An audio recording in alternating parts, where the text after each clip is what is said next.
Okay, so we look at Rising Storm 2 Vietnam at 21.9 and specifically my thoughts on the game. This is a tough, brutal game that rewards caution and teamwork and will kill you off with ease if you fail to rein in those typical rush-about play types that we're so used to utilizing in most first-person shooters. Anyway, before I go on, if you want to see my full technical breakdown of the game, then check out that video linked in the description or head over to my channel page or website and it'll be there. So Rising Storm 2 Vietnam places you in, well, Vietnam during the US conflict that took place from the 50s to the 70s. It's a gorgeous setting that is lightly covered in the world of gaming and one that combines both beauty and horror. The war was one of guerrilla fighting, the Vietnamese lacking any real firepower compared to its huge American enemy, however making up for this with pure unfaltering determination to do whatever it took to win. This brought a conflict that is still fresh in many memories and has tied to it a lot of strong opinions about US involvement, but that's for a very different kind of game that this isn't looking to tackle. Here it's about fun. So the game is a multiplayer only title. One side is set up as the US or South forces and one for the Viet Cong, the Northern forces. Each side has historically accurate weapon choices and each one also has a range of class options. Each team is given a range of options for players to choose, such as a grunt or radio man or commander, etc. And these roles are limited to a certain number of players each in order to keep balance. These roles play important parts to how the games play out. Classes complement each other really well. For example, the radio man needs to work with the commander to get successful airstrikes, grunts need to work with players with LMGs in order to get covering fire, and this kind of overlapping role style really breeds great gameplay. Squad leaders must also push to lead their men, being a spawn point for US troops, and for the Viet Cong, being able to dig tunnels to create forward spawn locations. Commanders, though, are by far the most important role to play well. They have so many options of ways to sway the tide of battle, from enemy recon to instant respawning, and this role really needs to be played by someone who understands what they're doing. Watch the tutorial video on them before you attempt to play as one. Now, the US forces are without question the more powerful side from a firepower perspective. Troops usually have both a main and side weapon, their weapons are more accurate, and their ability to call in more airstrikes and fly helicopters around the map mean that they can dominate the Viet Cong's side if that side fails to utilize what the Viet Cong abilities are. See, their side, whilst at a disadvantage from a farpoint standpoint, can move about the map more quickly, with tunnels spawning around the map and the ability to set up forward spawning points and ability to set up traps. This means that if you play as the Viet Cong, you want to kind of avoid full frontal assaults on the US forces. Instead, wait for them to come to you, set up an ambush for them and take them out from a hidden place. It's by far the best way to success. Gameplay is brutal in quite an interesting way.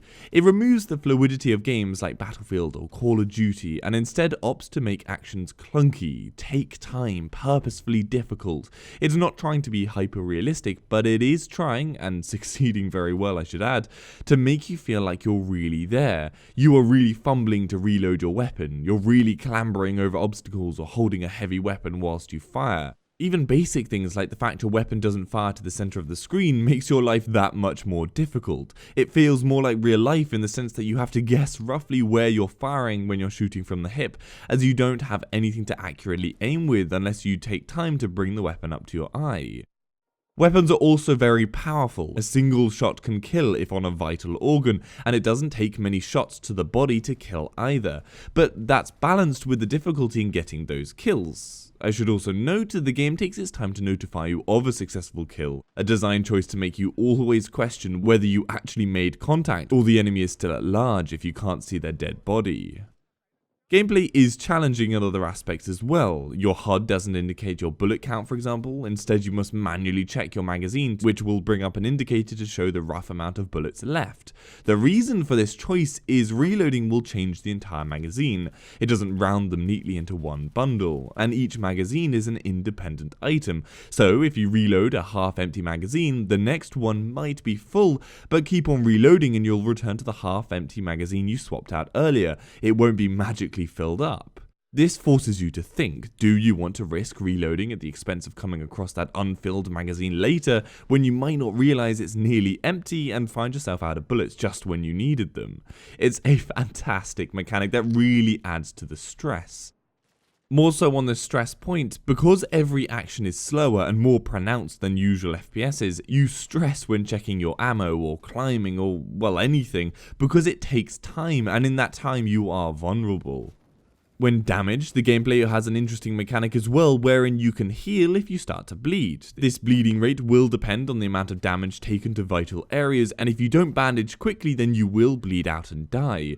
The thing is, bandaging takes a while to do, and you are required to not move, and you can't use a weapon whilst doing it.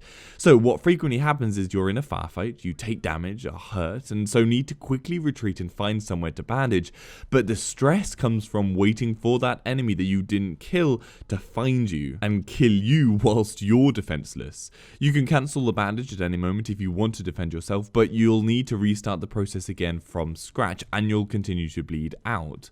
It's a great mechanic for adding to tension and making you feel so vulnerable. A far cry from the typical FPS that makes you feel like a bullet sponge. You also take serious visibility effects when an artillery barrage or enemy fire is around you. You lose focus on distant objects, and it makes covering fire on your enemies a very viable tactic to keeping their heads down whilst your team moves up. A tactic I think a lot of LMG users have yet to utilize well in games I've been playing. Weapon variety is good, but not great. There are a few weapon choices to choose from in each role, generally 2, sometimes 3, and some of those weapons have variations of themselves, such as the AK without a stock. These variations make each weapon have different characteristics, and it works very nicely, but on a pure number of weapons on offer basis, the game is lacking. I hope they do come and add more in the future, but for now, I feel it's just come up a little short.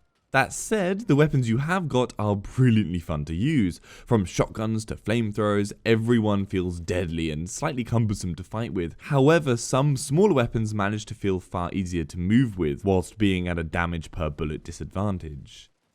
The game as a whole can feel overly clunky at times, not being able to pass close by objects or having to do a full mantle animation when trying to get over a tiny step. These things can be annoying, and when they lead to your death, yeah, it doesn't go down well, and I can't lie and say these moments don't exist because they certainly do, but on the whole, they are minimal and you soon learn what you can and can't do.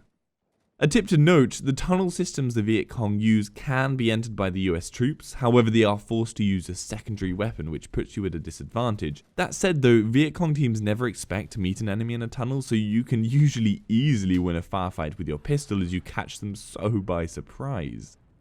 Things like the transport helicopters are a great way for deploying a good number of men way into enemy territory. If you can spawn in a helicopter, a good pilot will then land up near an objective, and you can all jump out and fight to take that objective that would otherwise take a long time to run to, and would then see your group dispersed over the map as some people get killed or lost over that long distance. It feels extremely like you're in We Were Soldiers as you jump from the helicopter as bullets and RPG fire rake the helicopter. Maps are varied and everyone provides a different style of fighting, from tight city road to road fighting to open paddy fields to napalm scarred hills. This game covers the wide spectrum of environments that are clearly identifiable as being part of the Vietnam conflict. However, with no new maps after the beta, I do wish we could have more maps in the future, as this is one limited aspect to the game. There are 3 game modes to choose from here. Skirmish focuses on smaller player counts versus territories and supremacy, the last 2 having up to 64 player counts. Each of them gives a different playstyle, clearly comparable to those from Battlefield 1, if you want a comparison. That being a kind of team deathmatch or rush or frontline style of game. I personally love territories as it's essentially rush from Battlefield and right up my street in gameplay style. A fun part of the game as well is the inclusion of background music the entire time. It's very quiet, but it just lends to the mood of the game. It really feels like a movie as you play. The game also provides 4 different colour filters, which is rather strange, one making things rather dulled down, the standard one making colours really pop, one giving everything a brown tinge, and one, well, feeling like you're supposed to be on LSD or something. I swapped between the standard and dulled down variants. The LSD one, I don't really know what the point is for that. I should also note that there are a brilliant set of tutorial videos that cover all aspects of the game to help anyone unsure of how something works. It's totally worth a few minutes watch time. Like I said earlier though, watching the Commander one is imperative before you try and play as him. Overall, this game has been brilliantly fun throughout the beta, and now it's fully out, I can happily recommend it to anyone. It's a brutal first-person shooter in a fantastic setting, and will provide a challenge that I'm sure you'll love. Again, if you want to see my technical breakdown of the game, then check out that video linked in the description, or head over to my channel page or website and it'll be there. And I hope that gives you a better idea of what this game has to offer at 21/9. Give this video a like if you found it helpful, and subscribe for future info. For any of the games at 21/9, head over to my channel or the WideAsFcuk website. Hopefully I've covered it. If I haven't, then leave a comment down below with what you'd like to see and I'll try and cover it. And if you'd like to support the channel, the links to my Patreon page in the description, and Amazon affiliate links are there too. See you later. Get in the fight, soldier. I think it's just nighttime.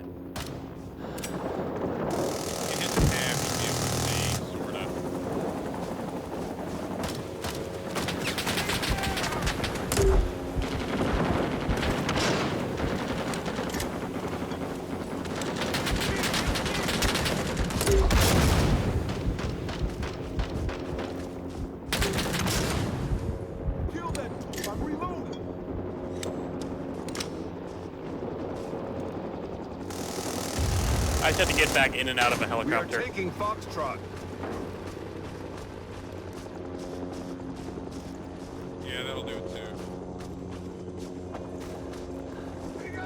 Maybe alt tab. Don't let up, man.